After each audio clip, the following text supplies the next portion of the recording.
ಕೋಟ್ಯಾಂತರ ಮಹಿಳೆಯರಿಗೆ ಇವತ್ತು ಅನುಕೂಲ ಆಗೋ ರೀತಿಯಲ್ಲಿ ಆಗಿದೆ.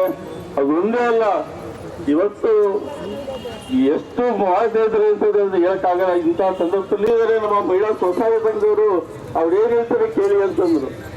ಒಂದು 100 ಜನ ತುಮಕೂರು ಈ ರೀತಿಯಲ್ಲಿ ಇರುವಾಗ ಮನೆ ಬಂಧುಗಳೇ ಅಲ್ಲಿ ಅತ್ಯಾಚಾರ ಆಗಿದೆ, ಕೊಲೆ ಆಗಿದೆ, ದೌರ್ಜನ್ಯ ಆಗಿದೆ ಅಂತ ಹೇಳಿ ಎಷ್ಟು ನೋವುಂಟಾಯ್ತು ಅಂತ ಹೇಳಿದ್ರೆ ಹೇಳಕ್ಕೆ ಸಾಧ್ಯತೆ ಇಲ್ಲ. ಯಾಕಂದ್ರೆ 30-35 ವರ್ಷದಿಂದಲೂ ಕೂಡ ಇದ್ದೀನಿ, ಅಲ್ಲಿ ಏನ್ ನಡೀತಿದೆ ಜನ ಚೆನ್ನಾಗಿ ಗೊತ್ತಿದೆ. ಇವತ್ತು ರಾಜ್ಯವರೆಲ್ಲ ಹೇಳಿದ್ದಾರೆ, ಇವತ್ತು ನಮ್ಮಲ್ಲಿ ಸಾವಿರಾರು ದೇವಸ್ಥಾನಗಳಿದೆ, ಸಾವಿರಾರು ದೇವಸ್ಥಾನಗಳು ಪುರಾತನ ಕಾಲದ್ದು, ಅವೆಲ್ಲ ಜೀರ್ಣೋದ್ಧಾರ ಮಾಡ್ತಾರೆ ಯಾರು. ನಾನಾದ್ರೂ ಕೂಡ ಈ ಸಂದರ್ಭದಲ್ಲಿ ಹೇಳ್ತೀನಿ, ಇವತ್ತು ಬಹುಶಃ ನಾನು ಇಂಥ ಧರ್ಮಸ್ಥಳದ ಬಗ್ಗೆ ಅವನು ತೋರಿಸಿದ್ದಾನೆ. ಎಲ್ಲಾದ್ರೂ ಒಂದು ಸಿಕ್ಕಿದೆಯಾ? ಎಲ್ಲೂ ಸಣ್ಣ ಕುರು ಕೂಡ ಸಿಕ್ಕಿಲ್ಲ. ನಿನ್ನೆ ಮಾಧ್ಯಮದಲ್ಲಿ ಗಮನಿಸಿದರೆ 16 ಅಗದಿದ್ದಾರೆ.